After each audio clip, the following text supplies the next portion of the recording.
The People's Countryside The People's Environmental Countryside Debate Environmental Debate Podcast. The People's Countryside Environmental Debate Podcast. People's Countryside Environmental Debate Podcast. People's Countryside Environmental Debate Podcast. Are you both where you thought you'd be? Is that which is limiting freeing at the same time? This is the People's Countryside Environmental Debate Podcast. In the last episode and in this episode, we've got a Yorkshire feel, Northern England. Yorkshire contingency. Yeah, because we had somebody from Yorkshire, Gus from Yorkshire, set a question last time, and we got two Yorkshire people this time. Joy from Branton Green, Yorkshire, and Susan from Clifford, Yorkshire. No idea where these places are. They sound very rural. Well, I would say they're in Yorkshire. Yeah. It's a big old place. It is a big place. I'm Stuart the Wild Man Mabbott. He is. I'm William Manklow. Thanks very much for being with us. A little anecdote about Yorkshire. About 20 or so years ago, I was good friends with somebody who was from Barnsley. And I went out for a few drinks with him one night up in Barnsley. I think Barnsley had 1 point the most pubs per head of capita in the whole of the country. It was ridiculous. And for some reason, I just came back with a northern accent. I came back with a Yorkshire accent. My sister was like, "Why are you talking like a Yorkshireman?" And I was like, "I have no idea. No idea." That's my little anecdote about Yorkshire. Yeah, and this is the People's Countryside Environmental Debate Podcast. We answer 2 listener questions that are sent in each episode. We don't see the questions before we press record. Yes. We haven't recorded for about a month, and it feels a bit strange because, one, we've had a month of life happen. We also we've been recording 4 episodes in a sitting, and now today we're only doing 2. So you just get into it, and then we're going to stop. Somebody had this wild idea of going on holiday. Yeah, you buggered off on a interrail thing across Europe. I went on an interrail trip. Yeah, I am in my late 40s, not in my early 20s. So maybe I'm just trying to relive my youth or something like that. Well, I was on. I think I counted about 21 trains. Not in the same day. Not at the same time either. Joy from Branton Green, Yorkshire, England. What's her question? Are you both where you thought you'd be? I'm going to take this literally to begin with. Yes, I am exactly where I thought I'd be because it was in my diary that I would be here. That's an interesting. I think I would say, Joy, we need you in the room in some respects, so to understand more about this question, to dig into it more with you. But I think you're talking about in life, aren't you? Yeah, philosophically. Are you where you thought you'd be? For me, I've always known I was going somewhere. I knew where I didn't want to be. I learned at a young age to avoid falling into the trap of expectation. Because if you expect something and it doesn't happen, you then have to spend a bit of time navigating that and realigning. Whereas if you're a bit freer, if things don't go the way you sort of thought they might, you can adapt quicker. But then you can go too far with that and you give up too early. Every decision I've made has led me up to this point in my life. I'm not a believer in destiny, but I sometimes think that I actually live with the idea of destiny anyway.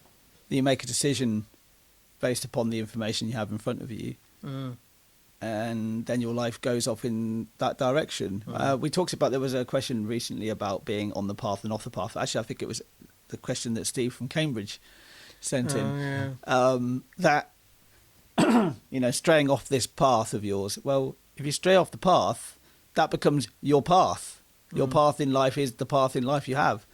It also reminds me of this whole idea of, if you could have your X-year-old self in front of you, 10-year-old, 17-year-old self in front of you, what would you say to them? And I often thought, well, I wouldn't really say anything because I've got no idea what those words, what effect they would have on my life in the first place. I can't. Nobody's. Even the very wisest can't see all ends, which I think is a J.R. Tolkien quote. Yeah. So are you both where you thought you'd be? There are certain things that I wouldn't have predicted, but I also hadn't ruled them out.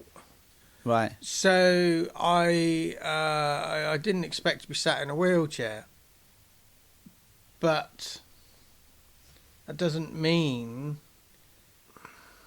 I didn't expect to be sat in a wheelchair, but it doesn't mean that because I'm sat in a wheelchair, I'm not where I thought I'd be. You can also ask this question in a slightly different way, in the sense of where would you like to be in the future? Because that would be the question that was set up. The answer to this question in, say, 5 or 10 years' time, for example, we could say that we want to be in 5 years' time that this CIC would have gone through all the rounds of funding, got all our work done. Which we're running alongside this podcast. Yeah, the Disabled Countryside Access CIC. I'm sure we've mentioned this on the podcast before. I'm just mentioning it now because that's a 5-year project. Once we get the first funding in place, 5 years from the first funding. Exactly, yeah. But that 5 years could be starting in August this year. It could equally be starting in March next year. We have no idea. Everything's up in the air, right? So you can't. You can try and predict the future and say, well, this is where I'd like to be in the future. And this whole idea of manifestation, I'm going to manifest my destiny by saying this over and over and over again. I do recall my wife actually saying to me once, I really want to work part-time for an environmental or ethical organisation. And that did actually happen. But I think that's also there's also, there's like a bit of a coincidence going on with that, a bit of a confirmation bias. Oh yeah, you said that and this is what came up. And had she said this somewhere else in the country, the fact that there was just a role that happened to happen at that moment in time could be you could say it's destiny. I don't believe that. But yeah, you can try and predict the future. Trying this to say, well, this is where I want to be. Maybe I think my attitude has always been quite laissez-faire about things and quite relaxed in some respects, because as soon as you start sort of trying to squeeze something squeeze too much out of life and try and go, oh, I should be here by now, then you go back. You can resignation can kick in at that point. Yeah, are we both where we thought we'd be? Well, like I said, it's in my diary. Don't really think too much about it. Well, my diary says I'm going to be here today, so I am where I'm supposed to be. Yeah.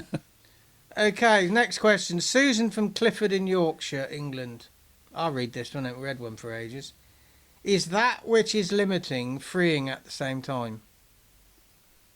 Well, but you can only do what you can do, and as you go through life and you age, the world does shrink on you for possibilities and opportunities. Just thinking about just physically as you age. Is anything limiting? Is it just our perception and our attitude that we bring into it?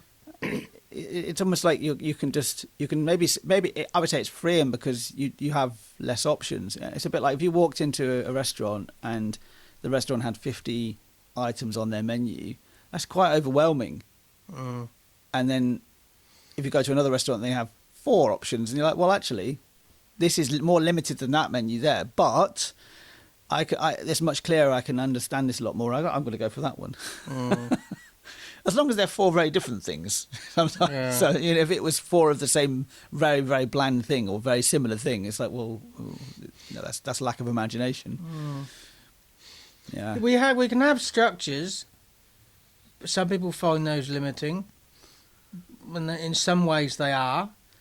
But once there's an acceptance in there of, okay, this is the rough trajectory, and you then accept that restriction, but also see there's a certain amount of self-determination. That's freeing. Talking about structures, if you don't worry about limitations, that's freeing. Yeah, but talking about structures, we're all bounded by structures in life and glass ceilings and gravity restrictions of, we saw last weekend an interview. Patterson Joseph was interviewing or having a conversation with Christopher Eccleston, 2 actors, and Christopher Eccleston said there is still within particularly the TV and film industry, from his perspective, still a very much a class system going on within that if your face doesn't fit and you speak out about something, you have an idea above your station, as it were, you're kind of made to feel like you shouldn't be there. Okay. So that's kind of a restriction, if you see what I mean. Mm. And it can be, you can fight against that or just go, well, then there's nothing else I can do about this. I remember a friend of mine who was a musician and talking about the sexism within the music industry. You know, there's over-sexualization of women especially, and they decided to walk away from it. And it's like, well, that's understandable to walk away from that about that moment. So you've either got to, that's again, it's like a free, and that's quite limiting. It's very limiting thinking, isn't it? Yeah. But it can be very freeing at the same time of like, well, actually, well, I either accept this as it is and try to do something within the industry, or I just go, you know, fuck it. I'm not gonna do that. I'm gonna do something different with my life. There's this concept, the cycle of recovery, and I was looking at it, and it was frustrating me for a year or so. And because there's a certain direction of travel, there are these defined entry points, defined stages, defined exit points, and I found that quite limiting. And I redesigned it because it was in a circle. I designed it into 3 circles, and you had one entry point. You had multiple exits, but you could also go backwards, not just keep going forwards. And you could choose where you were on any given day. Once you accepted that, the cycle of acceptance, the cycle of opportunity comes out of that. So if you can equally, if you can remove limitations, there's a freedom in that. But you can argue that unless you're limited in the first place, you can never get to that realisation of how to unlimit yourself. But you get Nelson Mandela, he comes into my mind. He was limited. He was in prison for years. That was a freeing experience psychologically for him. But was he still? But he was probably still free in his mind. Yeah, exactly. Yeah, but that's all we've got. It's all we've really got. Yeah. Is what's in our mind. Do you see yourself as being an inmate of your own consciousness, or do you see it as being this is your reality? Yeah. Interesting. There's no right and wrong answers. If you asked us this question tomorrow, we'd probably come up with a whole different podcast episode. That's the interesting thing, isn't it? Yeah. If you prepare, you so it's staged. Yeah, it was a podcast which I came across recently, and I thought that looks really interesting, and what they were talking about. But I started listening to the episode, and I was like, this is so scripted. Yeah. It felt like it was just entirely on rails. Yeah, false enthusiasm creeps out in those situations. Yeah, and just falseness in general. Yeah. But another podcast I listened to, based around American politics, I listened to a lot about. I listened to this podcast about American politics because I think American politics is very important for the world, particularly as this year, because of what Trump's up to. They do go off the rails. They do swear on a regular basis because that's just part of life. You know, it sounds. They have an agenda on the podcast. They have talking points, but they will talk around them with the guest. Yeah. You know, and that's what we always try, and our guest in so many ways. And I've not talked about this for a long time. Is the listener that sends the question in? Is a form of a guest, and we just sit here and ramble about the question for a while until we've exhausted it. So a quick rundown of who's set the questions in up in coming episodes. We got Bronwyn from Atlanta, Georgia, and Toby from Hallertrow, Somerset, England next episode. Bronwyn is a returning one. Both of those are. You've got Yes. Estefania from Jalisco, Mexico. She's been on before. That's probably Jalisco. Yeah, you've got Bronwyn from Atlanta, Georgia again. You've got Ray from Sauk Centre. He's got to be one of our most prolific sender in of questions. Recently, especially, yeah. Toby from Hallertrow, Somerset. You've got Val from No, I don't know how to pronounce that name. Gategfa, Wales. You've got Tony from Ashford in the Water, Derbyshire. As opposed to Ashford out of the water. Yep, you got Mary from Brassington, Derbyshire. You got Martin from Clonassa, Wales. Good pronunciation of the double L there. You've got Paul from Clyweny in Wales. Well done. You've got Susan from Chapel-on-the-Frith, Derbyshire. It's a place you know well, I would have thought. Oh, and I know Clodagh from Larne. I don't know Clodagh. We know Clodagh because she sends in multiple questions from Larne in County Antrim, Northern Ireland. How exciting.